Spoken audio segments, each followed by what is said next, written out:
Good afternoon. Thank you for joining us. I'm very glad also to be joined by June Rain of the MHRA and Chris Whitty today, especially in the light of concerns you may have heard in some other countries about the Oxford AstraZeneca vaccine. First, the Independent Medicines and Healthcare Products Regulatory Agency has reviewed the evidence, as it does every week. They've confirmed that the benefits of the vaccine in preventing COVID far outweigh any risks, and people should continue to get their vaccine when asked to do so. And June will say a little bit more about that in a moment. It's also very important for our European friends that today the European Medicines Agency has come to a clear scientific conclusion, and I quote, "This is a safe and effective vaccine."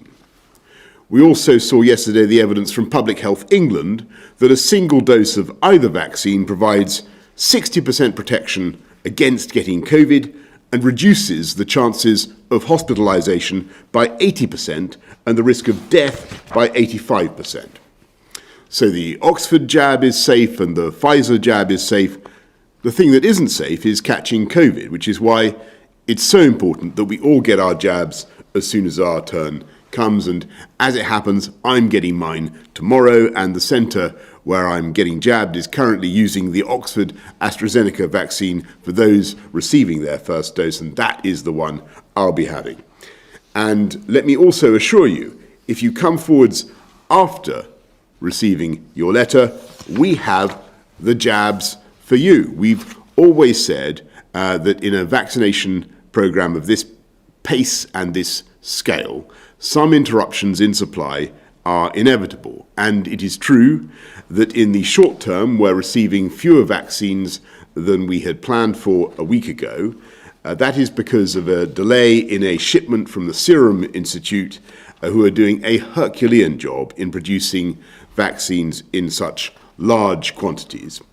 And because of a batch that we currently have in the UK that needs to be retested as part of our rigorous safety programme. So, as a result, we will receive slightly fewer vaccines in April than in March, but that is still more than we received in February. And the supply we do have will still enable us to hit the targets we have set. That means that by the 15th of April, we'll be able to offer a first dose to all of you who are over 50, as well as those under 50 who are clinically vulnerable. We will have the second doses that people need within the 12-week window, which means around 12 million people in April.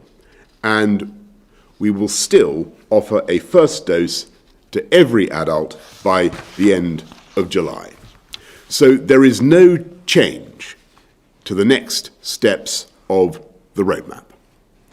We've now vaccinated over 25 million people across our entire United Kingdom, more than the entire population of many countries, and our progress along the road to freedom continues unchecked. We remain on track to reclaim the things we love, to see our families and friends again, to return to our local pubs, our gyms and sports facilities, and, of course, our shops.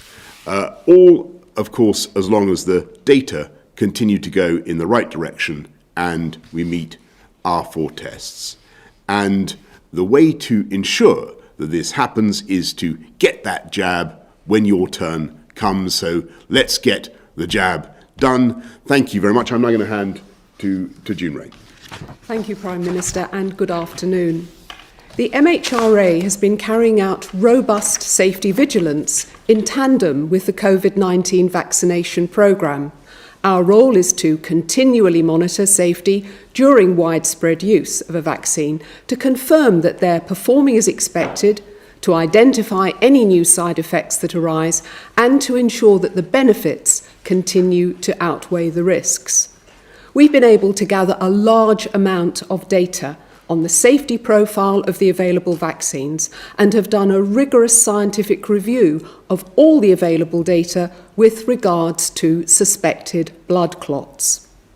Our review, alongside the critical assessment of leading independent scientists in the Commission on Human Medicines, shows that there is no difference that blood clots in veins are occurring more than would be expected in the absence of vaccination for either vaccine.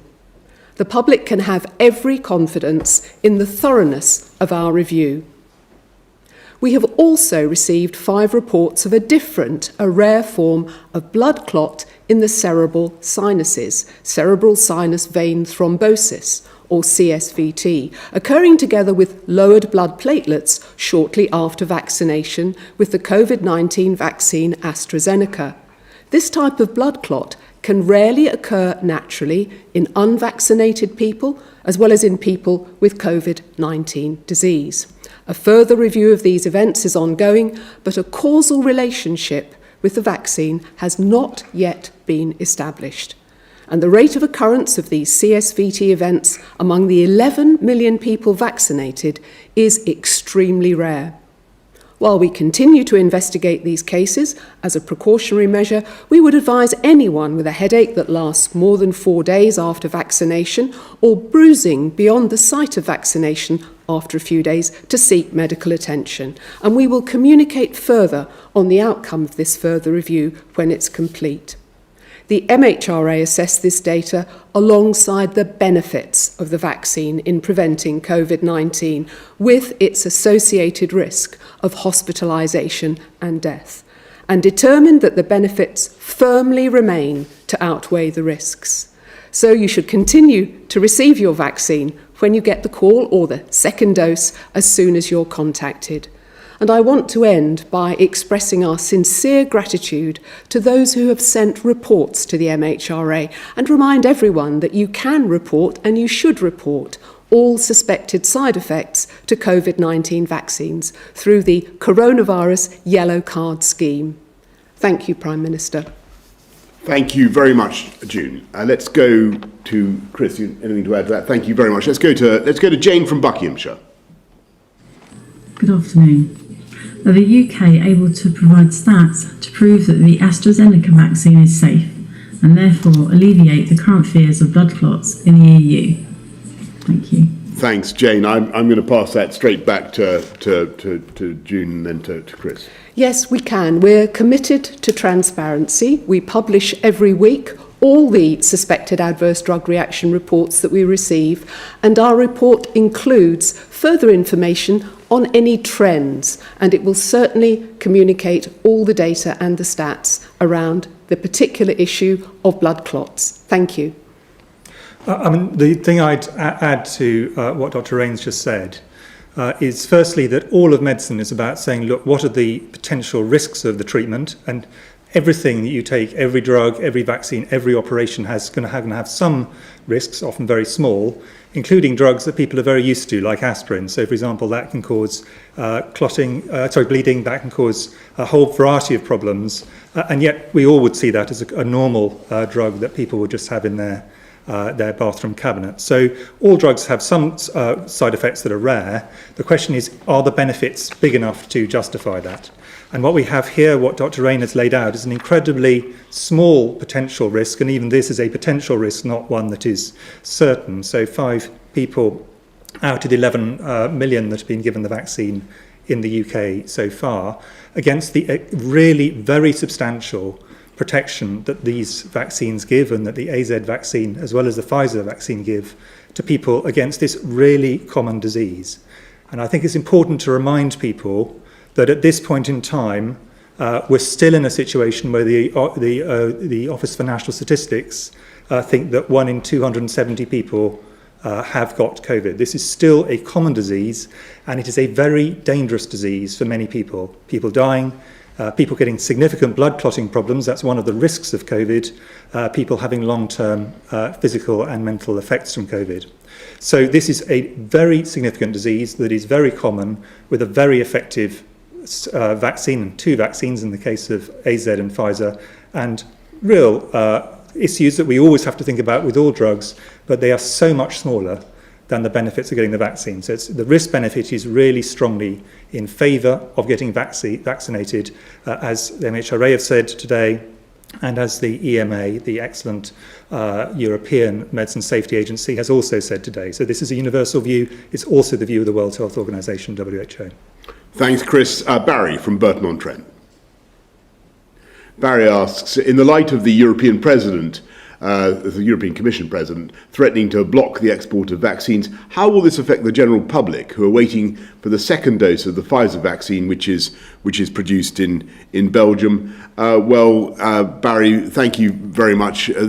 I think that people should be under no anxiety or no misapprehensions about that. We will get on and deliver all the second doses of the Pfizer, and it's very important to stress, whatever you may hear about the pressures that different countries are under to deliver vaccines for their public. These vaccines are a multinational effort. They're produced as the result of international cooperation, and I want to stress that we in the UK will continue to view it in that spirit, and we don't have any bans on exporting stuff, and we'll continue to cooperate with our European friends. Let's go to Fergus Walsh of the BBC. Thank you, Prime Minister. Is there a danger that the unfounded concerns about the safety of the AstraZeneca vaccine might put some people off from having their jab? What would you say to them? And for Professor Whitty, how important is it that the under 50s get immunised as soon as possible? Thanks. Well, Fergus, I think the best testimony that I can offer about the safety of the Pfizer and the Oxford AstraZeneca, which seem to be pretty much identical in safety terms, is really what you've heard just now from Dr. Rain and Professor Whitty. I think that they are, medical professionals whose view it is that these are safe and effective vaccines, and that's been confirmed today by the European Medicines Agency. And I think that's a voice that will be heard around the whole of the European Union, and that's all to the good. Just to add to that, the overwhelming professional view of doctors around the world and other health professionals is these vaccines are highly effective against a dangerous infection that is common, and they are safe, very safe relative to the risk of the infection. So the first thing is to say there's a very strong professional consensus on that, and it is clear that the British public also have taken that message. And if you look at the numbers that people have coming forward for vaccination, well over 90% in the age groups that have gone through their vaccination have chosen to take this up. So there is the general public is, as always, sensible and steady on this. They understand this is a dangerous disease, an effective vaccine, and one that's got very low side effects compared to the risk of catching the disease. In terms of the under 50s, the biggest risk, as everyone will by now know, is in those who are older or have health conditions. So it's quite right that those were prioritised, and the JCVI prioritisation made that clear. And in terms of people who have sadly died from COVID, 99% of people who died would have come from either people over 50 or with pre-existing health conditions who are in the groups that are currently being vaccinated. So that was the absolute priority.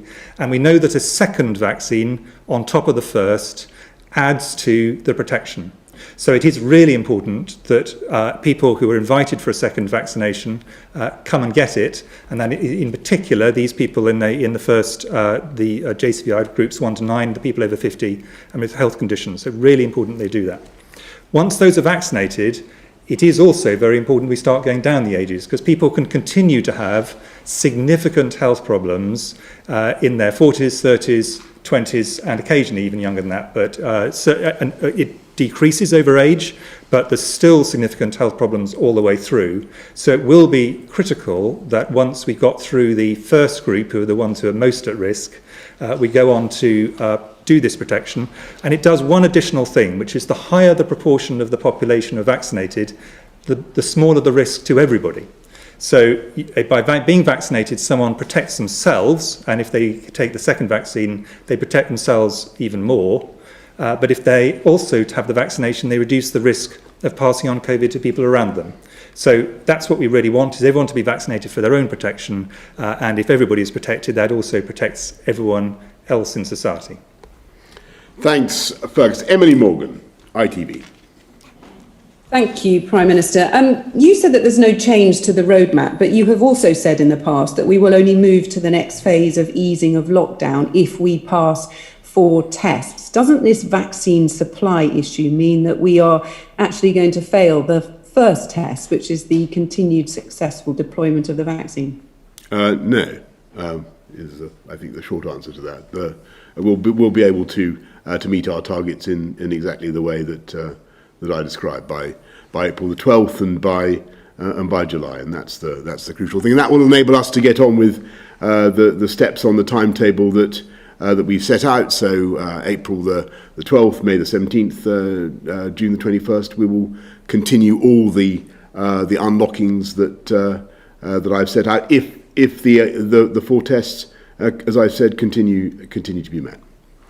Thank you very much, Tom Newton-Dunn, Times Radio. Thank you, Prime Minister. Question for Professor Whitty. Are vaccine centres, GPs, whoever, banned from administering vaccines to under 50s if they have stock left over, if they've done all their group 6s, if they've done all their over 50s? And question to Prime Minister, on India's role in stopping the Serum Institute from exporting 4 million doses, as you just said they've just done, what was the Indian government's role in that? Do you know? And furthermore, if they have indeed stopped the Serum Institute from exporting 4 million doses to us, is that not the same vaccine nationalism that you're quick to call the EU out on, have been silent so far over India? Chris. I mean, the NHS has been really clear that what they want to do is to prioritise the people in the over 50s and those in the high-risk groups, plus health and social care workers and carers of vulnerable people. And they've done that for a really obvious reason that I think everybody accepts.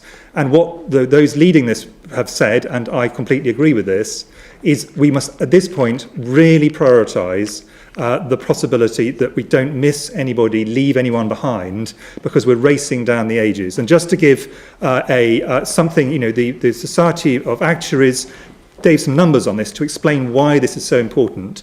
And what they said was that if you assume the vaccine was completely effective, which isn't completely effective, but very close to, very, very close to that for practical purposes, you would need to vaccinate 20 people in the highest risk group to actually prevent 1 death.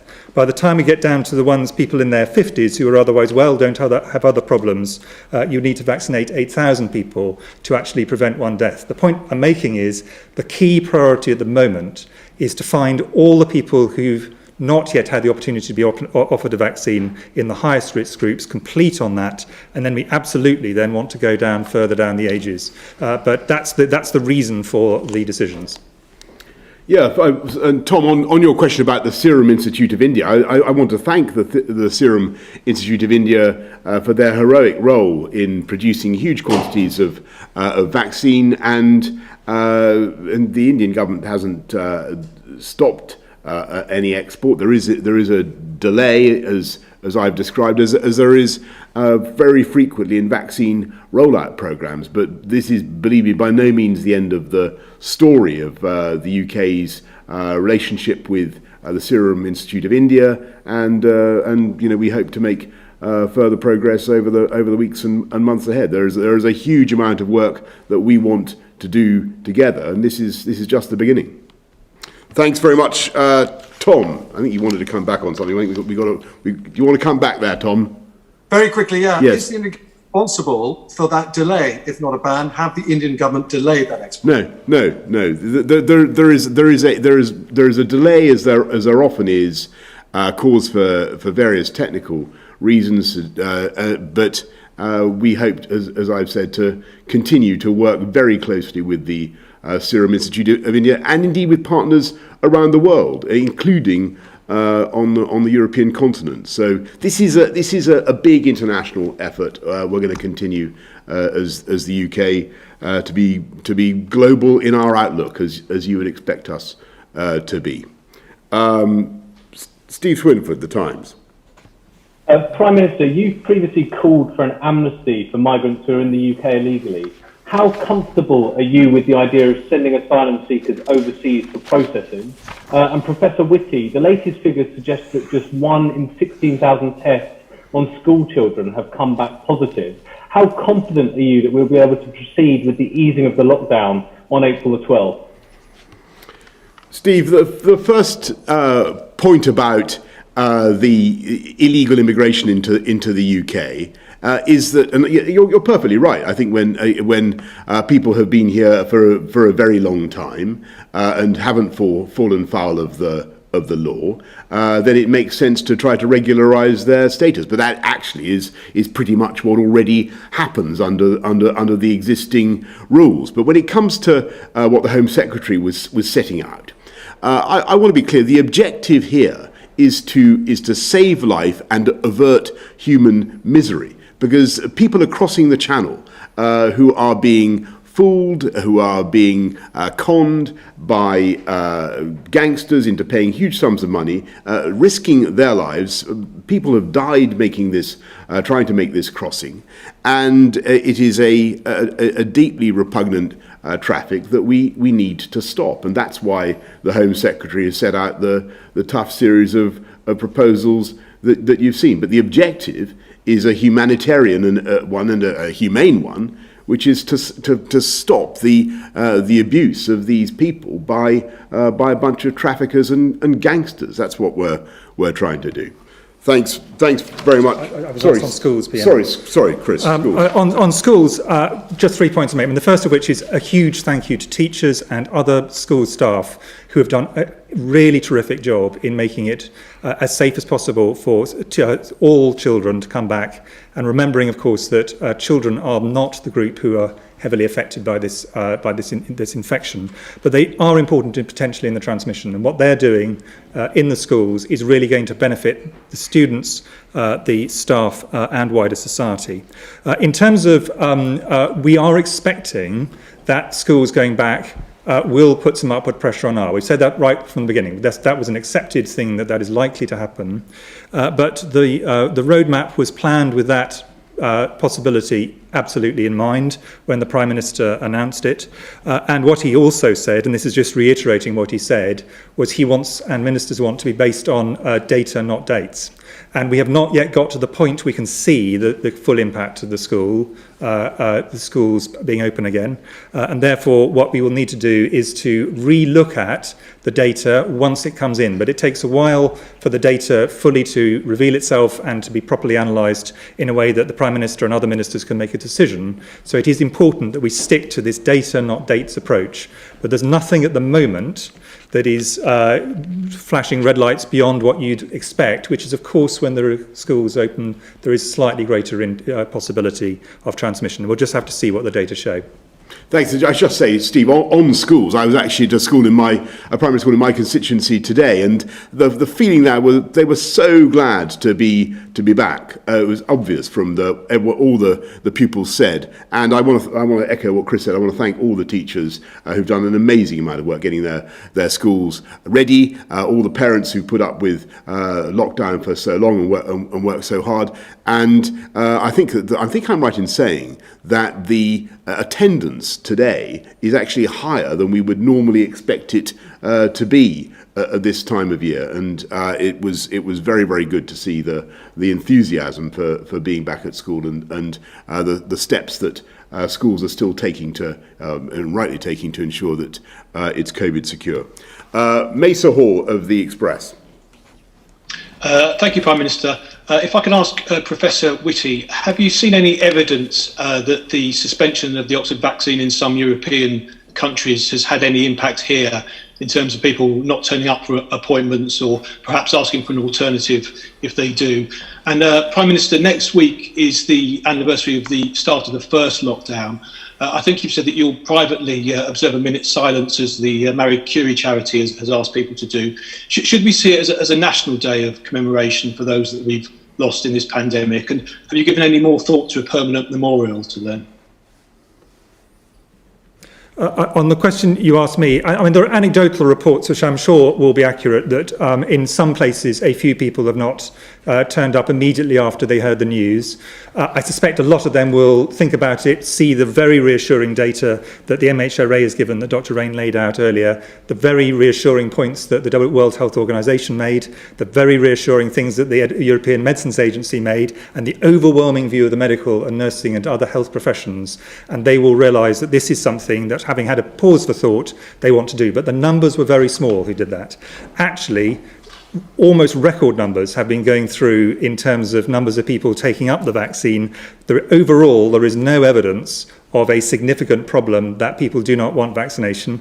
And anybody who is doubtful about this, I would encourage them just to think through the dangers of COVID, how common it is, and the safety of the vaccines. This is something that absolutely is in their interest as well as everyone around them's interests for them to take.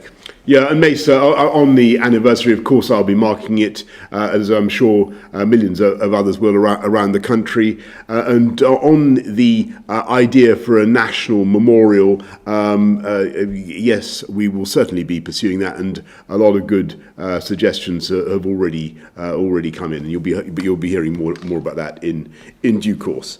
Let's go to Alex Brown of the Scotsman. Good evening. For you, Prime Minister, when will cross-border travel be relaxed enough for the 800,000 Scots in England to go home and see their families again? And secondly, do you think Nicola Sturgeon should resign if she broke the ministerial code? And would you expect the same of your own ministers?